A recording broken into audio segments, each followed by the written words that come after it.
Hi everyone, welcome back to the channel. If you're new here, this channel is dedicated to helping you write and tell stories across different narratives and different formats, including games, tabletop RPGs, and short stories and books, as well as talking about lore and narrative design principles such as the one that we're going to be talking about today, which will hopefully make you more effective world builders and storytellers, and talking about ways to improve your productivity and creativity. So in this video we're going to be looking at the concept of cosmic horror in Larian Studios' Baldur's Gate 3, specifically the lore of the Mind Flayers from Dungeons & Dragons, as well as the cosmic horror elements that are present currently in the Baldur's Gate 3 beta. First of all, let's talk about what Mind Flayers are in terms of D&D. Mind Flayers, Illithids, Gaelic by the Githyanki.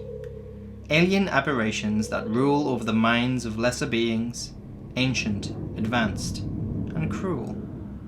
They seek only to dominate the multiverse, enslaving other sentient races for a workforce and a staple of food. Human aberrations with octopus-like features, 4 tentacles spreading out around a lamprey-like mouth. Their hands long, with extended reddish fingers lacking an index finger. Webbed feet with only 2 toes. Hard, malignant eyes sensitive to bright light. Mind Flayers often found light too painful to witness. Their vision, however, was accurate, enabling them to see in the darkest blackness and being able to recognize geometric patterns better than the other races. Healthy, well-fed Mind Flayers excreted and maintained a thick, slimy mucus over their skin, as long as they maintained a rich diet of brains. Brains they required from sentient creatures, as the combination of dense nutrients, psychic energy, emotions, and memories is enough to satiate the constant hunger. For a time. Mind Flayers as a race were galactic tyrants, planner travelers and slavers. They viewed themselves as the superior race in the multiverse, and they masterminded, controlled, and harvested lesser races for their twisted experiments, only in efforts to further their own evil and far-reaching plans. They placed themselves and their interests above everything else. Their elitist nature meant that they would set out to mentally dominate any non-slave, non-illithid race they came into contact with for scientific experiments and cruel pleasure. However, despite their aggressive nature, Mind Flayers were often paranoid and fearful of other races that challenged them, regardless of their mental or technological ability. They were hunted across planes and the multiverse by the Githyanki, so much so that colony survival and concealment of their societies was of utmost priority, often making them guarded. And even though Mind Flayers are capable of emotions, they always appear calm, cold, and detached from others, showing no mercy, no passion, and no loss of control, masters of their own composure. They knew only negative emotions, especially anger. They would only openly show their rage in combat in order to mentally subdue and cause fear in their opponents. The closest that any Mind Flayer would get to happiness or pleasure would be in its prideful nature, learning, and in its feeding, which would bring about an intense, euphoric feeling. Mind Flayer society often revolves around the Elder Brain, a hive mind controlled by a single psionically dominating creature. The Elder Brain was at the heart and core of every Mind Flayer colony, exerting control and influence over every Mind Flayer within an 8-kilometer radius. This meant that it would be a rare sight to see a Mind Flayer alone, unless for some evil, specific purpose. The Elder Brain itself consisted of all the dead Mind Flayer brains of the community, serving as a beacon of communication to relay information from one Mind Flayer to another, and storing all knowledge from the community in a collective consciousness. Even though the Elder Brain's control over a colony was absolute, and the fact that most mind flayers willingly pooled their resources to achieve a singular end. It didn't stop them from constantly vying for further control in their colony, although they were always beneath the Elder Brain. However, it was not always like this. Rumoured as to coming from the future, the Mind Flayers had great empires that stretched across the multiverse, meaning that, in their time of prosperity, they had creative and individual freedoms. Since the collapse of their empires, brought about by their Githyanki slaves, they have survived due to total obedience to their Elder Brains. If multiple colonies work together to achieve a common goal, what is known as a Grand Elder Concord was formed, enabling the transference of information and influence between the Elder Brains. A frightening convergence of terrible knowledge. Every now and then an Ulatharid would spawn, an elite mind flayer with psionic influence that would rival an Elder Brain. They were often tolerated, as their powers lent to the strength of a colony. Eventually, an Ulatharid would go out on its own, expanding the colony and taking its own followers, eventually turning into a new Elder Brain itself. To this day, Mind Flayer colonies continue to spring up near settlements, cities, never too far away from a potential food source. However, they all operate differently, depending on their own strengths, their numbers, and the power of their prey.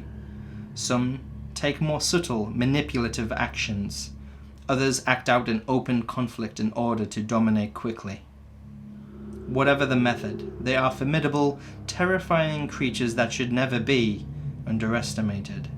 I think that's a good breakdown of Mind Flayers in Baldur's Gate 3 and Dungeons & Dragons, and will set you up for the rest of the video. Apart from being fairly alien creatures with even more alien motivations and desires, apart from the constant need to feed on brains, and stemming from a vast, intergalactic, nightmarish culture, one of the reasons why Mind Flayers are a perfect example of cosmic horror, especially in Baldur's Gate 3, is the way they breed. Ceramorphosis. A bodily transformation would occur when an illithid tadpole reached maturity and was inserted into the brain of another sentient being, more often than not, a human. The tadpole would eat the victim's brain matter slowly, eventually replacing the brain, erasing their personality and memory, while leaving their body alive and under the tadpole's control. After a week, a drastic morphological transformation occurred, turning the body into that of a young mind flayer. Sometimes these fresh illithids would retain memories of their former host,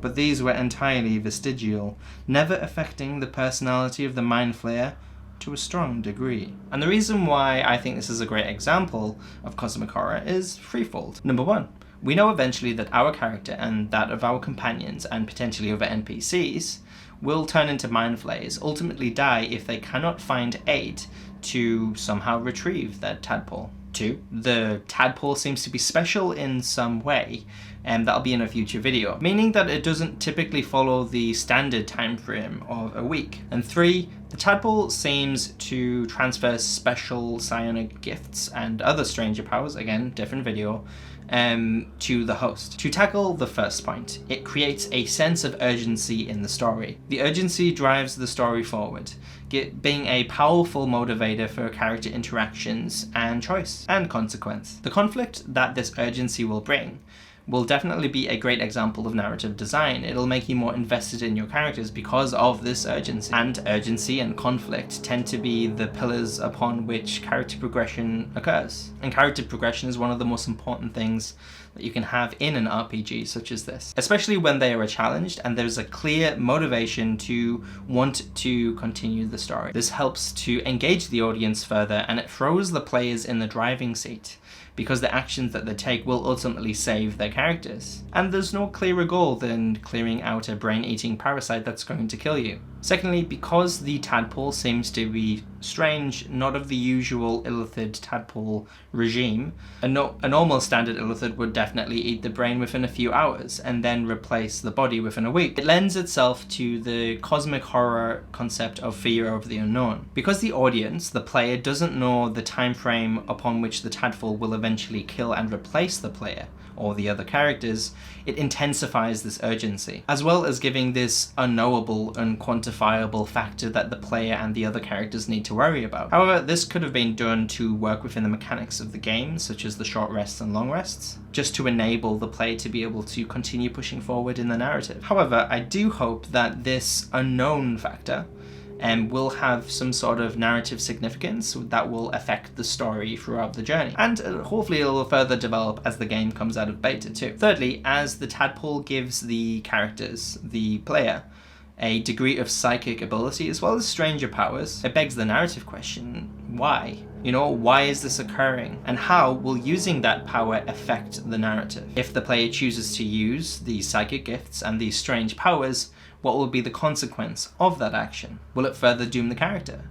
Will it lead to the transformation occurring quickly? Or will it open them to newer, stranger powers, most likely evil? Again, I think this is a great example of narrative design. This is because it'll give the players and the companions agency over their actions. This is actually a similar choice to what happened in Baldur's Gate 2. The characters could embrace their terrible nature and choose to use their godly powers, or they could choose to ignore them. The choice they had in that game was significant because it did affect the narrative. It affected the interactions that you had with different characters, and it affected the endings too. I completely trust that Larian Studios, without a shadow of a doubt, will continue to develop this as the game progresses, so that the gameplay, the mechanics, the narrative journey that the players experience will continue to develop, will be satisfying, and will give a great deal of replayability too, due to player agency and the choices that characters can make. Cosmic horror isn't an easy concept to explore in any media form,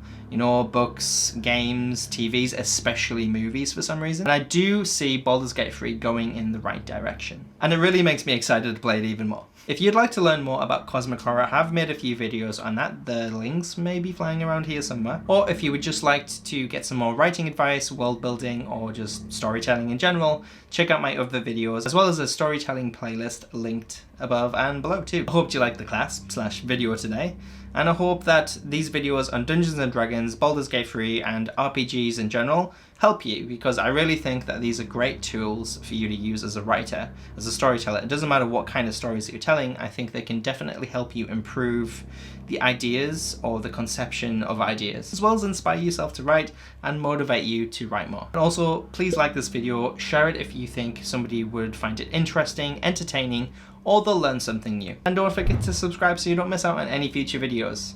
And I'll see you in the next one.